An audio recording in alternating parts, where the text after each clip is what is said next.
তো গাইস আপনারা কেঙ্কা আছেন আজ আপনি করক দেখাম হচ্ছে কচু শাক দিয়ে ইলিশ মাছের মাথা ঘাটি তে আমরা বগুড়ার ভাষায় কচু ঘাটি কই আর অন্য জায়গাত কচুর ডাল কয়। তো গাইস আসসালামু আলাইকুম, আপনারা কেঙ্কা আছেন। আজ আপনারা পুরো ভিডিওটা দেখলে বুঝতে পারবেন যে কিভাবে ইলিশ মাছের মাথা দিয়ে কচু ঘাটি করে। তে অনেকেই হচ্ছে যে এই কচু ঘাটি করতে পারে না, অনেকে আবার পারে। যারা পারেন না অবশ্যই ভিডিওটা দেখবেন, যারা পারেন তারাও দেখবেন। তো গাইস দেখেন আমি সবগুলা উপকরণ এক এক করে দিয়ে দেবো। আমি কচুটা সিদ্ধ তুলে দিছি। তে কচুর মধ্যে হচ্ছে যে 1 কাপ ডাল দিয়ে দেন, মসুরের ডাল। অনেকে ডাল দেয় না, খালি ইলিশ মাছের মাথা দিয়ে কচু ঘাটি করে, আবার অনেকে ডালও দেয়, আবার অনেকে কচুর সাথে খালি ডাল দিয়ে ঘাটি করে।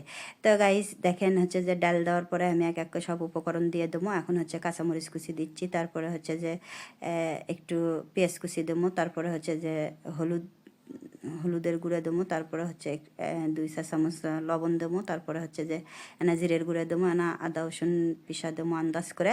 তো গাইস যতখানি কচু দেবেন তার মধ্যে আপনারা আন্দাজ করে সব কিছু উপকরণ দিয়ে দেবেন, দিয়ে হচ্ছে সিদ্ধ করে নেবো। সিদ্ধ করে নিয়ে এখন আমি হচ্ছে যে ডাল ঘুটনি দিয়ে ঘাটে নেবো। ঘাটে লওয়ার পরে হচ্ছে দেখেন এটা হচ্ছে ইলিশ মাছের মাথা। আমি নুন হলদি গুঁড়ো মরিচ দিয়ে আগেই সিদ্ধ করে থসনো। তা হচ্ছে সিদ্ধ করা মাছের মাথা দিয়ে কচুর মধ্যে দিয়ে আরও সুন্দর করে ঘাটে নেবো। ঘাটে লওয়ার পর দেখেন পারফেক্ট একটা কচু ঘাটি হয়ে গেছে।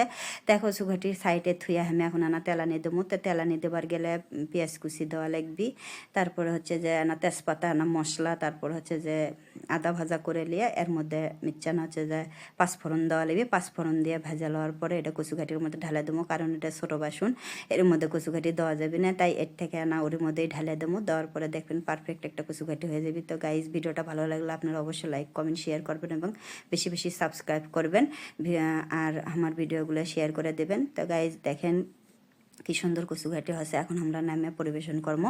তো দেখেন এরকম কচু ঘাটি থাকলে মুগরির মাংস গরু মাংস কিছুই লাগবে না, একবারে 3-4 প্লেট ভাত খাই ফেলে দেবেন। আপনারা অবশ্যই ভাবে কচু ঘাটি ট্রাই করবেন। তো গাইস অন্য ভিডিও হলে অন্য দিন হাজির হমো। আজ এই পর্যন্ত, টাটা বাই বাই, আসসালামু আলাইকুম।